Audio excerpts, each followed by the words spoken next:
How you going, guys? It's Dave from AllBrand Caravan Services. Today I'm working on this Jayco beside me. Now he's come into us complaining that his aircon's not cooling efficiently.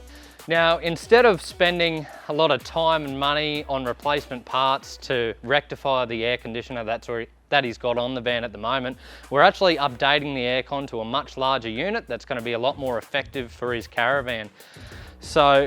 So far, obviously, we've undone the internal units, disconnected the 240. We've just removed the aircon off the roof, cleaned the roof surface, and we're about to refit and reseal this new IBIS 4 into the position where the B2200 was.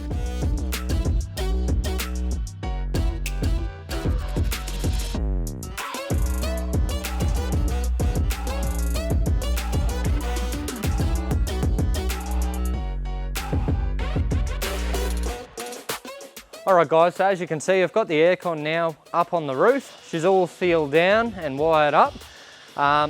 Just another thought for you guys that are looking to upgrade your aircons. Don't be too stressed if you're finding that you've got solar panels on your roof or maybe a hatch is a little bit too close. It's definitely something we can modify to make the right aircon that you want work with your caravan. So if you guys have any questions, give us a call and we'll be able to help you out. Thanks guys.